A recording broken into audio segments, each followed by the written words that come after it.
Chapter 4, Section 1, we're going to be talking about polynomials and polynomial functions. And just going to have a brief introduction to polynomials and their functions. In this section, when you get done with it, you should be able to identify the terms, degrees, and coefficients in polynomials, identify types of polynomials, and arrange polynomials in ascending order or descending order.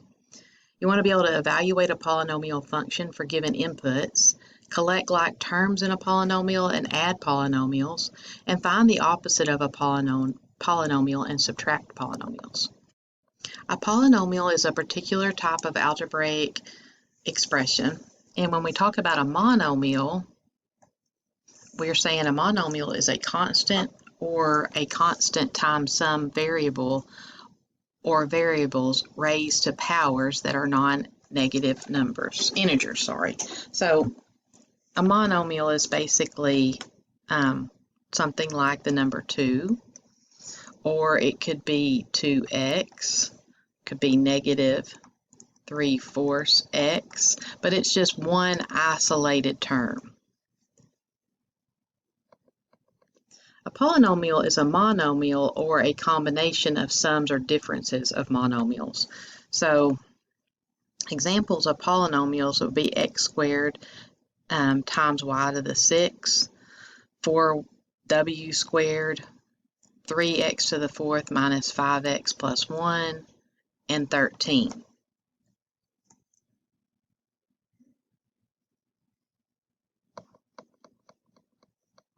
The number 4 is said to be the coefficient of 4w squared. The coefficient of a constant term is just the constant. So the coefficient is the number in front of the variable.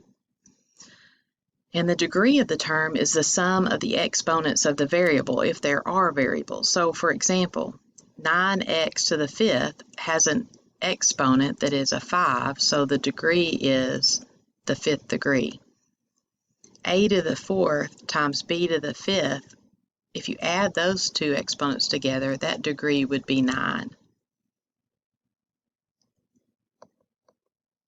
Okay, also if we had, let's do one more of those.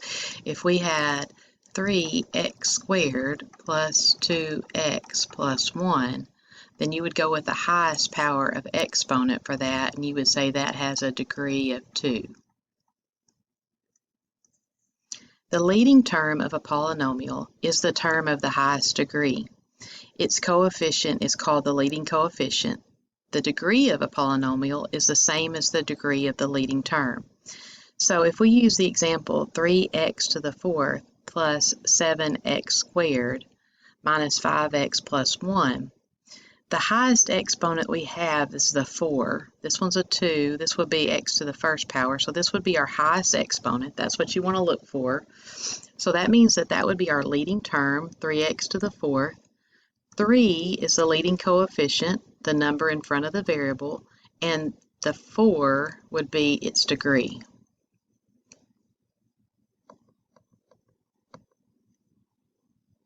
Okay. So here's another example. It says identify the leading term, the leading coefficient, and degree of 5a to the 4th b plus 11a squared b to the 4th minus 2b to the 3rd plus a times b. Well, if we look at our powers here, remember that if you've got two variables, you want to add those. So this would be a to the 4th, b to the 1st. So when you looked at the power, that would add to be 5. This one's got a 2 and 4, which would be 6. This one's just a 3. These are both raised to the 1st power, so that's 2. So this would be the one we're focused on, the one that has the highest degree. So 11a squared b to the 4th is the leading term. 11 is the leading coefficient, the number in front of the variables, and the degree is 6 because we've got a 2 and a 4, and those add together to be 6. We generally arrange polynomials in one variable so that the exponents decrease from left to right. This is called descending order. A polynomial with exponents increasing from left to right is written in ascending order. So 4x minus 5x squared plus 1 plus 7x to the 7th. If we want to arrange that and write it in descending order, we would look at this and find the highest power exponent, which is 7. So we would list the 7x to the 7th. The next one would be the x squared, so minus 5x squared would go next. The next exponent, this would be 4x to the first, so positive 4x, and then plus 1. So you list the highest exponent first, and then you go down. That would be descending order.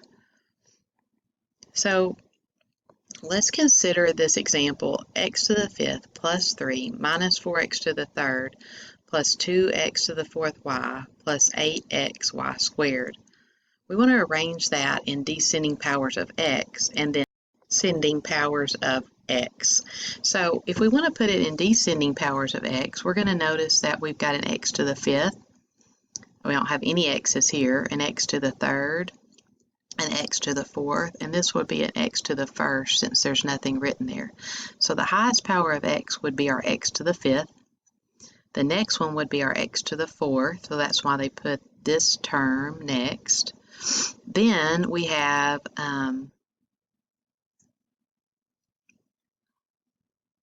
negative 4x to the 3rd, and then plus 8xy squared because we've got x to the 1st next. And then this term that didn't have an x in it would go last.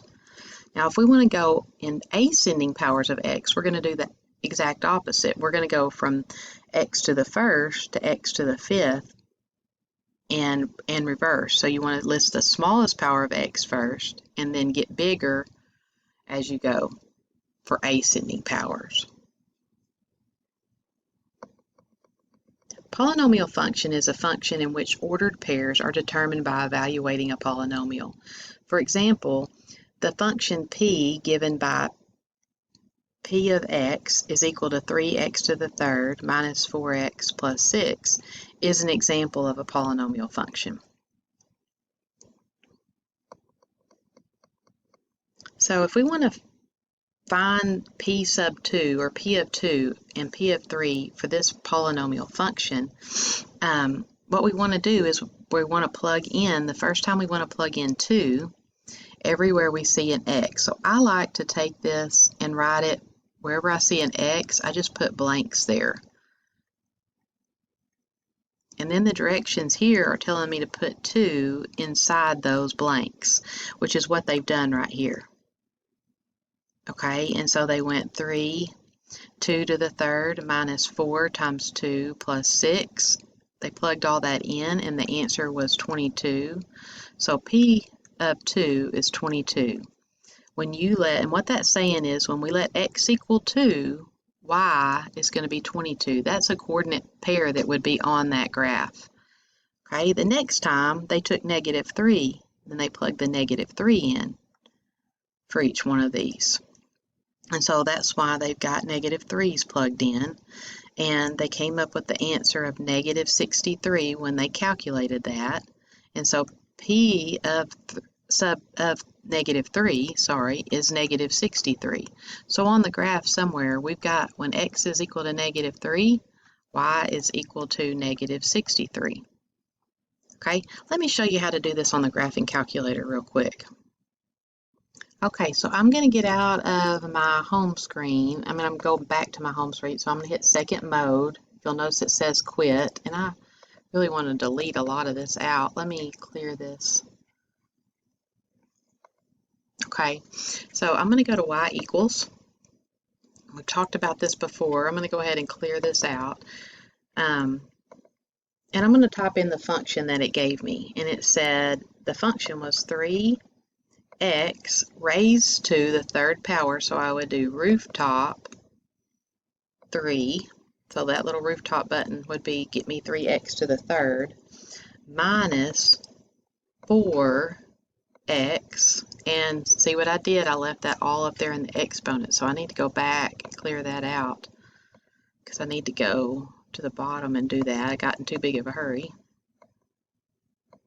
Okay, so I'm going to use my arrow to kind of get out of that x to the 3rd. Now I can do my minus 4x, and then it says plus 6.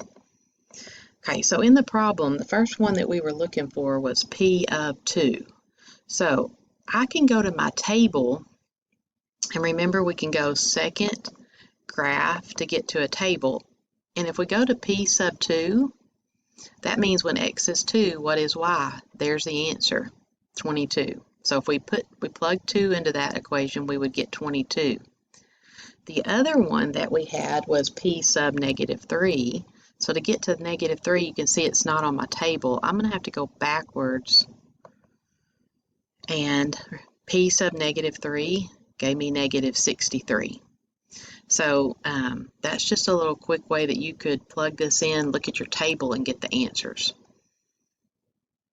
You can recall that when two terms have the same variable raised to the same power, they're called like terms or similar terms, and they could be collected or combined. Using the distributive laws, adding or subtracting the coefficients, the sum of two polynomials can be found by writing a plus sign between them and then combining the like terms. So for example, if we want to add 3x to the fourth plus x to the third minus 4x squared plus 6x plus 7, and we want to combine that with 4x to the fourth minus 3x to the third plus 2x minus 1, we want to look for like terms, okay? And like terms are going to be the ones that have similar exponents and variables. So 3x to the fourth could go with 4x to the fourth. So when we add those, we would do 3 plus 4 and get 7x to the fourth. The next one would be x to the third, and that's a positive x to the third, so it would be plus 1x to the third. And then we've got a minus 3x to the third, so we would want to do 1 plus negative 3, which would give us negative 2. If we've got negative 4x squared, we would look and see if we have any other x squareds, which we don't have anything to go with that, so we would just write that down. Okay, I've got a positive 6x, which can go with the positive 2x, so I would say 6x plus 2x to get 8x. And last, we've got our constant term of 7 plus negative 1, and 7 plus negative 1 would get you 6. If the sum of two polynomials is 0, they are called opposites or additive inverses of each other. To form the opposite of a polynomial, we can think of distributing the negative sign or multiplying each term of the polynomial by negative 1 and removing the parentheses.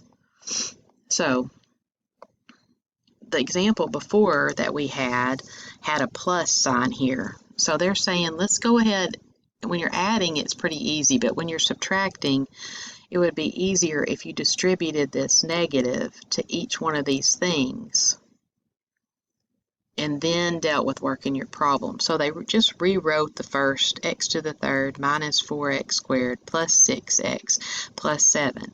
Then they've distributed this negative to each one of these terms. So I think that they've done a little bit too much work here, but if you look at if you just go straight to this next step, they've turned this minus into a plus. Then negative times the positive 3x to the third, well, it made that be the opposite of positive 3x to the third, so it became negative 3x to the third. They distributed this negative to x squared, so it's negative x squared. They distributed this negative to this negative 5, so now it becomes positive 5. Now we should be able to add these pretty easily. So we need something that goes with x to the third. That's going to be negative 3x to the third, and 1 minus 3 gets us negative 2. The next thing would be our x squared, so I've got negative 4x squared, and I've got a negative x squared, so that would be negative 4 plus negative 1, which is negative 5. Okay, I've got a positive 6x. There's nothing over here that has an x, so I would just write that down. And then I've got this constant term of positive 7. So positive 7 plus 5 is going to get me my 12. So that is the end of section 1 in chapter 4.